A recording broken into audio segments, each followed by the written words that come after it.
جو میرے دل کی بات ہے وہ یہ ہے کہ واللہ اگر کبھی اس زمانے کے اندر ہم موجود ہو یا میں محمد اشرف قادری موجود ہوتا تو میں تلوار اٹھا کے مولا علی رضی اللہ تعالیٰ عنہ کے ساتھ ہوتا اور مولا علی رضی اللہ تعالیٰ عنہ کی طرف سے حضرت امیر معاویہ کے لشکر کے ساتھ میں لڑتا بھی، کیونکہ یہ ہمارے عقیدے کا تقاضا ہے۔ ناصبیوں کا نظریہ کیا ہے کہ جی دونوں مجتہد تھے، ہاں جی، اب ہمیں یہ فیصلہ کرنے کا حق نہیں پہنچتا کہ ہم کہیں کہ کس کا اجتہاد صحیح تھا اور کس کا اجتہاد غلط۔ بے قصور و بے خطا حضرت معاویہ، یہ نعرہ منہ میں ناصبیت ہے، اس سے ناصبیت کی بو آتی ہے۔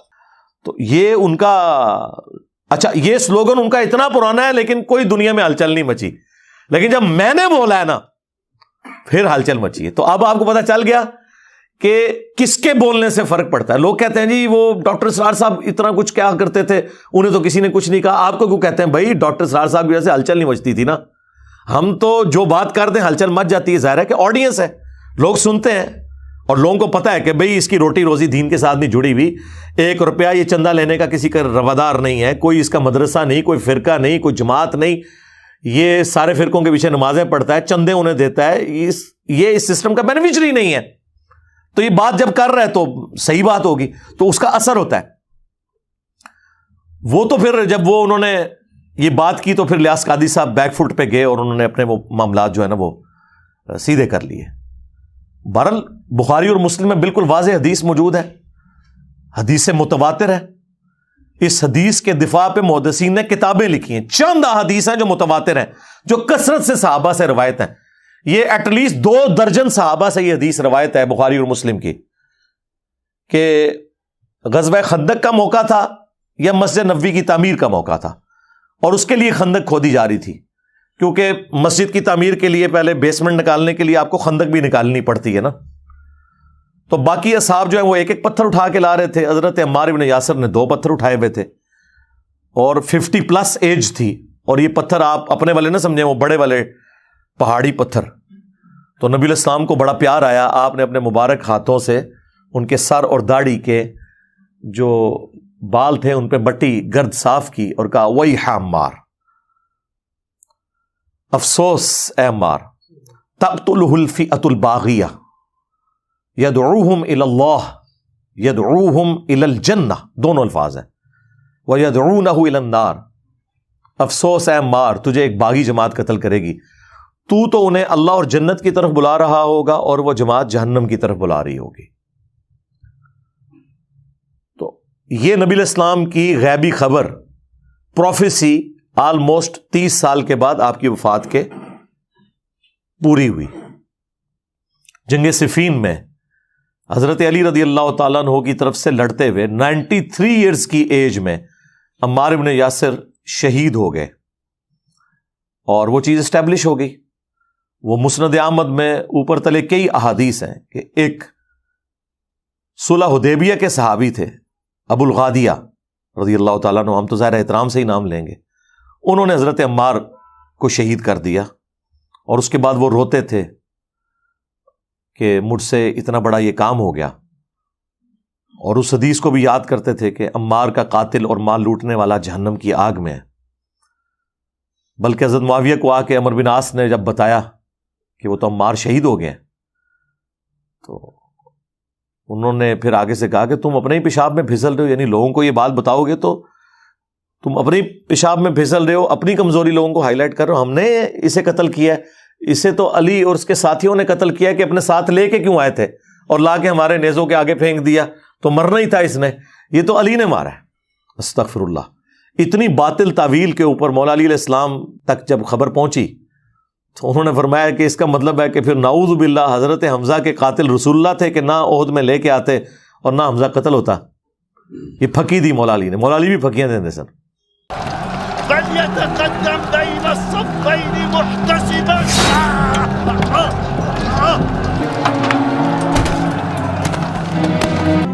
أيها الأمير، قتلنا عمار بن ياسر الذي يقول فيه رسول الله صلى الله عليه وسلم تقتله الفئة الباغية. ما بك يا أبا عبد الله؟ أنحن قتلناه؟ لقد قتله من جاء به وقد قتله من جاء به. لقد قتله من جاء به.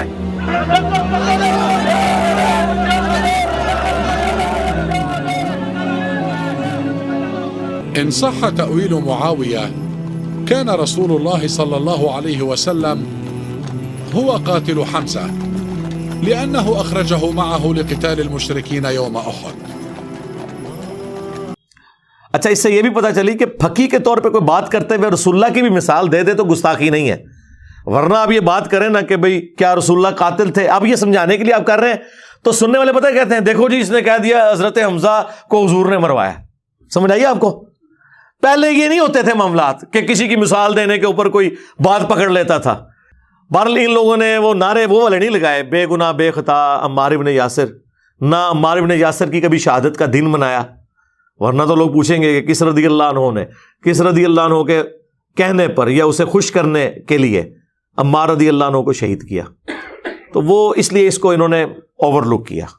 بل میں نے آپ کو پوری ہسٹری بتائی. اب اس پورے سینیریو کے اندر ان کے بیٹے جوان ہو گئے احمد رضا صاحب.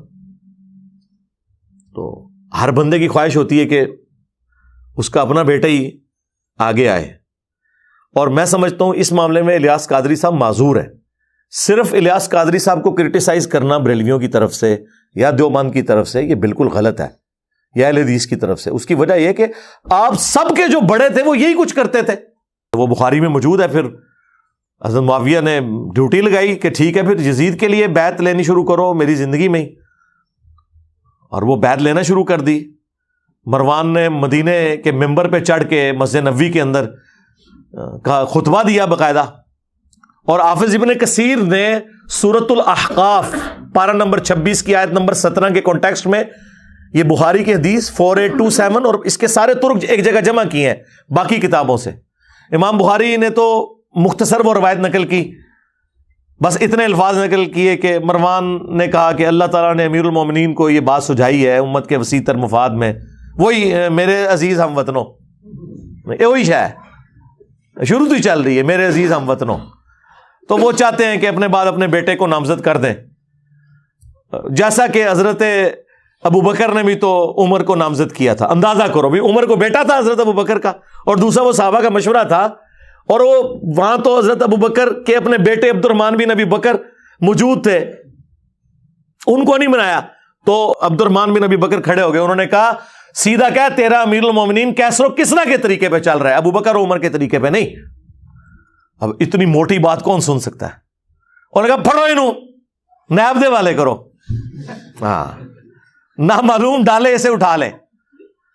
تو وہ اس وقت پھر حضرت عائشہ کے حجرے میں چلے گئے جو ایڈجسٹنٹ تھا مسجد نبوی کے ساتھ. اب ظاہر حضرت عائشہ کا تو ایک احترام تھا، وہاں تو کوئی نہیں تھا داخل ہو سکتا. تو مروان نے باہر سے ہی کہا کہ اے ابو بکر کے بیٹے تیرے بارے میں تو قرآن کی آیت نازل ہوئی ہے کہ یہ اپنے ماں باپ کو کہتا ہے کہ جو تم کہتے ہو مجھے مرنے کے بعد دوبارہ زندہ کیا جائے گا، یہ اگلے لوگوں کی کہانی ہے. ابو بکر کے بیٹے یہ تو تھا جو اپنے ماں باپ کے ساتھ لڑا کرتا تھا، تو تھا اس وقت وہ کافر، نعوذ باللہ. یعنی وہ کسی کے بارے میں آئے تھی پکڑ کے عبد الرحمن بن ابی بکر پہ، اور عبد الرحمن بن ابی بکر وہ حضرت عائشہ کے بھائی ہیں جس میں ماں بھی کامن ہے باپ بھی کامن ہے. باقی جتنے آپ کے جو بھائی ہیں محمد بن ابی بکر اس میں والدہ ڈیفرنٹ ہے، یہاں پہ ماں بھی وہی ہیں. یہ سگے بھائی جو ہمارے سب کانٹیننٹ میں سگا، ویسے اسلام میں تو باپ ایک ہو تو سگا ہی ہوتا ہے. تو حضرت عائشہ کو غصہ آیا، انہوں نے پردے میں ہی اندر کہا اس کو خاموش ہو جا، آل ابی بکر کے بارے میں کوئی ایسی آیت نازل نہیں ہوئی سوائے جو میری برات کے لیے سورہ نور کی آیات نازل ہوئی تھی. البتہ تیرے بارے میں رسول اللہ نے فرمایا تھا کہ حکم پہ لعنت اور اس کی اولاد پہ لعنت، اور تو اس وقت جو ہے نا وہ اپنے باپ کی پشت میں تھا جب رسول اللہ نے تیرے اوپر لعنت کی ہوئی ہے، تیرے بارے میں لعنت فرمائی ہے. اب یہ ساری باتیں موجود ہیں. تو میں آپ کو بتا رہا ہوں کہ یہ بنو امیہ کی جائز روحانی اولادیں ہیں. یہ تصوف کا سسٹم یہ اپنے بیٹوں کو بناتے ہیں، پولیٹیکل جماعتیں اپنے ان کو سکسیسر بناتے ہیں، یہ سارے اسی طریقے سے سکسیسر بناتے ہیں. تبلیغی جماعت 1926 میں بنی ہے نا، الیاس کاندھلوی صاحب کی جماعت. تو ذرا دیوبندیوں سے پوچھیں جو تم اعتراض کر رہے ہو تم بتاؤ کہ تمہارے جو بڑے نے جو جماعت بنائی تھی جب وہ مرا تھا تو تبلیغی جماعت کا دوسرا امیر کون بنا تھا؟ باہر سے تھا، یوسف کاندھلی ان کا اپنا بیٹا بنا، اور پھر اس کے بارے میں اتنا غلوف کیا کہ جی لوگوں نے کشف کے ذریعے دیکھا. یہ آج تک تبلیغی جماعت کی جماعتوں میں کارگزاریاں سنائی جاتی ہیں کہ جی اگر اس امت میں کوئی نبی ہوتا نا تو مولانا یوسف کاندھلوی صاحب ہوتے. ہاں، ان سے اللہ نے نبیوں والا کام لیا ہے. ٹھیک ہے. اس کے بعد بھی آج تک کبھی ان کی خاندان سے باہر نہیں گئی عمارت تبلیغی جماعت کی. 1995 میں ان کے آخری امیر فوت ہوئے مولانا انعام الحسن صاحب، وہ بھی اسی خاندان کے حصے تھے. یہ شیخ زکریا کاندھلوی، یوسف کاندھلوی اور الیاس کاندھلوی، یہ سب کے سب ایک خاندان سے تھے. اور دیکھیں جیسے ہی وہ فوت ہوئے نا اس کے بعد تبلیغی جماعت کو کوئی امیر نہیں ملا، پھر شورا بن گئی ان کی. کیونکہ وہ پھر اب سعد کاندھلوی صاحب نے آپ کو پتا جماعت ادا کر لی 2015 کے اندر. کیوں؟ وہ ان کی اولاد میں سے انہوں نے کہا کہ میں امیر بنوں گا، کیونکہ شورا کے جو بڑے امیر جب ان میں سے فوت ہو گئے تو انہوں نے کہا میرا رائٹ ہے کہ میں بنوں. اس کی وجہ سے پھر جماعت لادا ہو گئی. اب انڈیا جہاں سے تبلیغی جماعت شروع ہوئی تھی، نظام دین دہلی، اس کا جو مرکز ہے وہاں پہ سعد کاندھلوی صاحب ہے. انڈیا میں ان کی جماعت ہے. پاکستان اور بنگلہ دیش میں رائے ونڈ کا زور ہے. مختلف مراکز انہوں نے اب بانٹ لیے ہوئے آپس میں، اور ڈنڈوں کے ساتھ، مکوں کے ساتھ، ٹھڈوں کے ساتھ لڑائیاں ہوتی ہیں. جس طرح بریلوی بسترے اٹھا کے تبلیغی جماعت کے باہر پھینکتے تھے، ایک تبلیغی جماعت دوسری تبلیغی جماعت کے اب بسترے اٹھا کے باہر پھینکتی ہے. بہرحال ایک کام سعد کاندھلوی نے اچھا کیا، انہوں نے فضائل اعمال پہ پابندی لگا دی ہے. حالانکہ ان کے اپنے بڑے نے لکھی ہوئی تھی. انہوں نے کہا یار یہ تو کہانی ہے، تو اس کی بجائے انہوں نے کہا آپ منتخب نصاب جو احادیث کا اس کا درس شروع کیا جائے. میرے خیال میں تو اس سے آگے جانا چاہیے، قرآن کا درس ہونا چاہیے. وَأُوحِيَ إِلَيَّ هَذَا الْقُرْآنُ لِأُنذِرَكُمْ بِهِ وَمَنْ بَلَغَ. اے نبی تم فرماؤ قرآن مجھے اس لیے وحی کیا گیا تاکہ اس کے ذریعے میں تمہیں تبلیغ کروں، جس تک یہ کتاب پہنچ جائے قرآن کے ذریعے تبلیغ کرنی. بہرحال وہ 100 سال پورے نہیں ہوئے، جماعت میں 2 ٹکڑے ہو گئے. یعنی 2026 میں 100 سال پورے ہونے تھے، اس سے 10 سال پہلے ہی آلموسٹ 2015 کے اندر ہی تبلیغی جماعت کے 2 ٹکڑے ہو گئے. تو وہاں پہ بھی جماعت چل رہی ہے. تو ہر جگہ جماعت والا سلسلہ ہی ہے. پاکستان میں جتنی بڑی گدی ہیں، کیا پیر میرزا صاحب کی گدی کے اوپر باہر کا بندہ کوئی آگے بیٹھا ہوا ہے؟ اپنی اولاد بیٹھی، بابو جی بیٹھے، لالا جی بیٹھے، پھر چھوٹے لالا جی، پیر نصیر الدین صاحب، ابھی وہ مولانا جامی صاحب، وہ نصیر الدین صاحب کے بیٹے ہیں. جس مرضی گدی پہ آپ چلے جائیں. میں اب بتاؤں گدیوں پہ انہوں نے اب نارمل لوگ بٹھائے ہوئے ہیں. ایسی بھی پاکستان میں گدیاں ہیں پاگل، صرف اس لیے کہ وہ اولاد سے ہیں. اکثر کو تو میں کہتا ہوں آپ نماز سنیں نا، نماز بھی نہیں آتی. ترجمے کی بات نہیں کر رہا، ترجمے تو اکثر کے بڑوں کو بھی نہیں آتے، خالی نماز بھی نہیں آتی عربی میں، وہ آپ کو صحیح نہیں سنا سکتے، بیٹھے ہوئے. الیاس قادری صاحب نے اگر اپنے بیٹے کو بنا دیا تو وہ تو انہوں نے ان سے پوچھا گیا کہ یہ بتائیں، انہوں نے کہا اس سے زیادہ کوئی اہل ہے تو مجھے بتائیں. اب وہ جواب یہ دے رہے ہیں اس ماڈرن دور میں جب ڈیموکریٹک ویلیوز ہیں، لوگ قرآن و سنت سمجھ گئے ہیں، اور وہ جانتے ہیں کہ نبی الاسلام نے اگر رسول اللہ نے یہ کام کرنا ہوتا تو حضرت علی کو نہ بنا کے جاتے اپنی جگہ. رسول اللہ نے تو نہیں یہ کیا، امت پہ چھوڑا ہے، امت نے حضرت بکر کو چن لیا. میں آپ کو بتاؤں سارے پیر خانے یہی کام کرتے ہیں، ساری جماعتیں یہی کرتی ہیں. صرف الیاس قادری صاحب کو سنگل آؤٹ نہیں کرنا چاہیے. اور پھر انہوں نے کہا جی بتاؤ اس سے زیادہ اہل کون ہے؟ آپ مجھے بتائیں ان کا کون سا مرید ہے جو کہ میں اس سے زیادہ اہل ہوں. پھر انہوں نے کہا اس سے بڑھ کر یہ عالم دین ہے. اور الیاس قادری صاحب خود 8 پاس تھے ہیں، اللہ تعالیٰ انہیں زندگی دے صحت والی، مرنے سے پہلے ہدایت بھی نصیب فرمائے. تو وہ خود بتاتے ہیں میں 8 پاس ہوں، پیر ہیں ان کے ساروں کے، علماء کے بھی پیر ہیں، 8 بھی گجراتی زبان میں. اور وہ کہتے ہیں بھائی اس کے لیے کوئی ضرورت تو نہیں ہے عالم دین ہونے کی. وہ کہتے ہیں بارِ شریعت میں لکھا ہوا ہے، وہ بالکل میں ان کے ساتھ ہوں اس مسئلے میں. وہ کہتے ہیں جو بندہ اپنے ضرورت کا دین کتابوں سے پڑھ کے مسائل اخذ کر لے، وہ پیر بھی بنے گا، وہ لیڈر بھی بنے گا. اور یہ میں آپ کو بتاؤں ان پرنسپل یہی لکھا ہوا ہے تصوف کی کتابوں میں بھی اور فقہ کی کتابوں میں بھی. یہ تو میری وجہ سے آپ کہہ رہے ہیں نا ڈگری ہونی چاہیے، ادروائز فقی ان کے لیے ہے کہ الیاس قادری صاحب جو ہزاروں علماء کے پیر ہیں ان کے پاس کون سی ڈگری ہے؟ ان کے پاس وہ میٹرک کی ڈگری بھی نہیں ہے. باقی تو چھوڑ دیں. وہ خود کہتے ہیں. اس لیے جب دقیق مسائل آتے ہیں نا تو وہ رک کے پھر اپنے جو علماء وہاں بیٹھے ہیں ان سے پوچھتے ہیں, اور لوگ یہ ان کا ویک پوائنٹ بتا رہے ہوتے ہیں, یہ ان کا پلس پوائنٹ ہے کہ اگر ایک بندے کو مسئلہ نہیں پتا تو اپنے ساتھیوں سے وہ پوچھ سکتا ہے کہ ہاں جی آپ بتائیں, آپ عالم دین ہیں. یہ ان کا پازیٹو پوائنٹ ہے.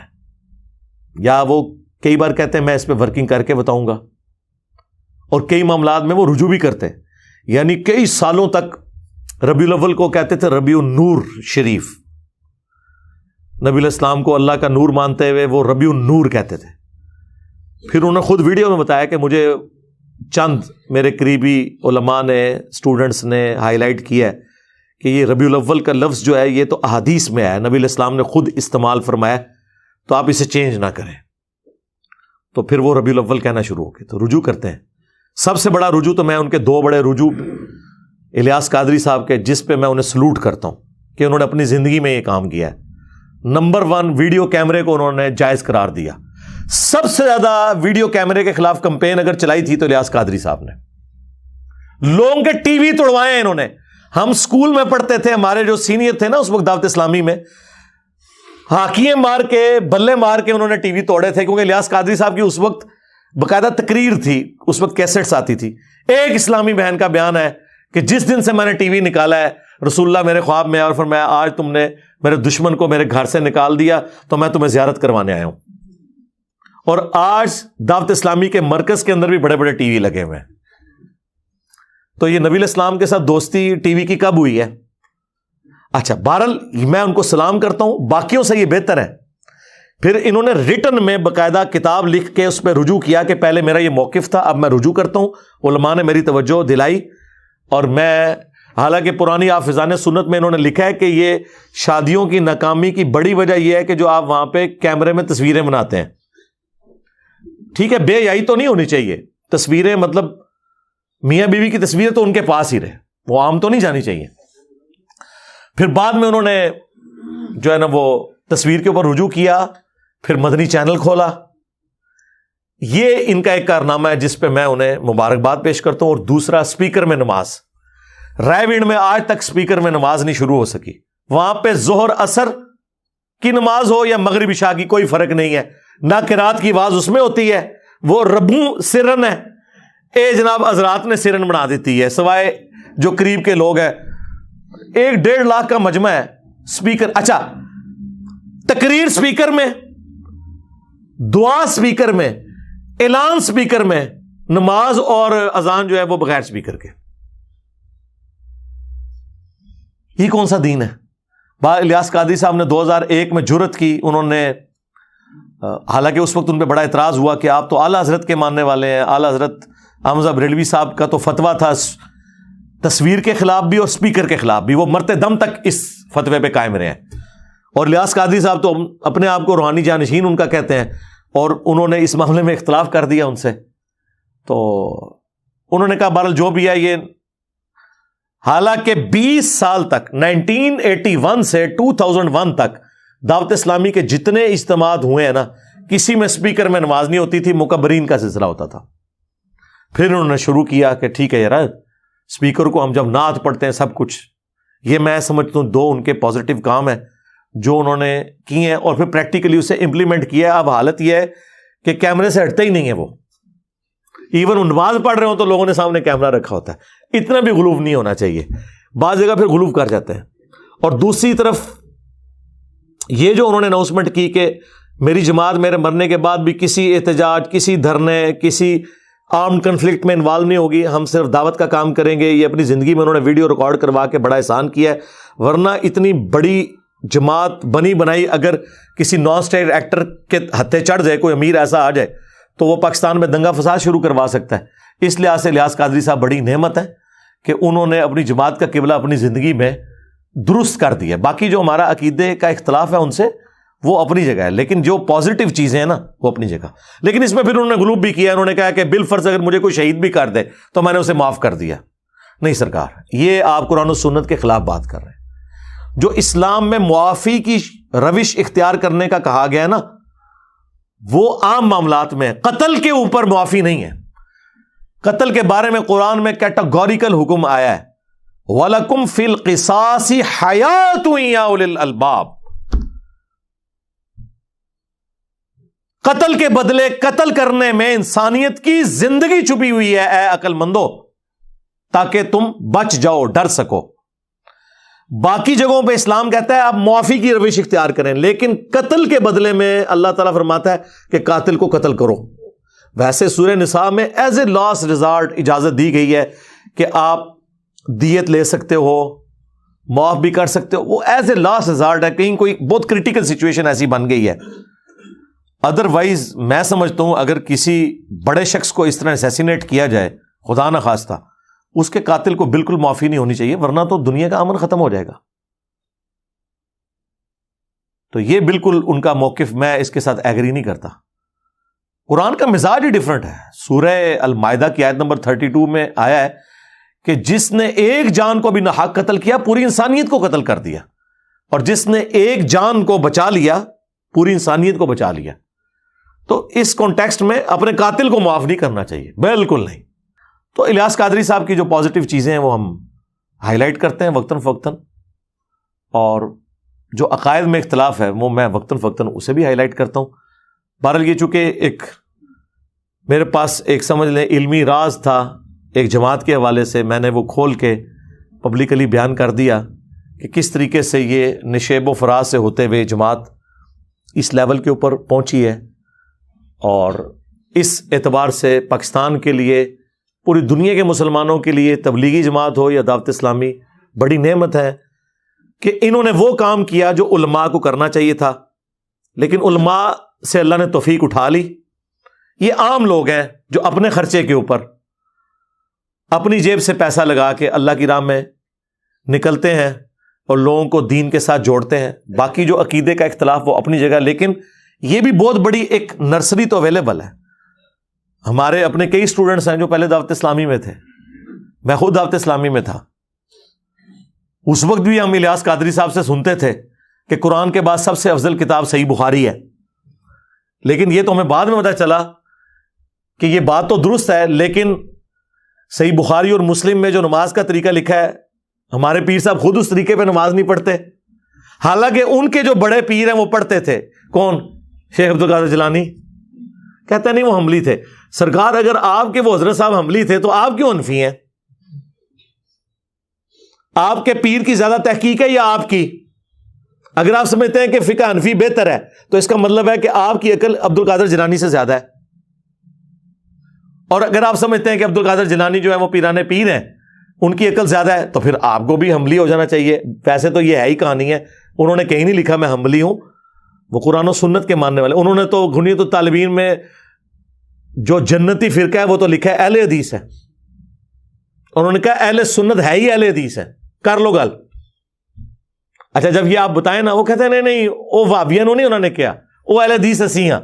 تو دنیا میں کون سا بریلوی ہے جو اپنی مسجد میں اہل حدیث لکھتا ہے؟ کوئی نہیں۔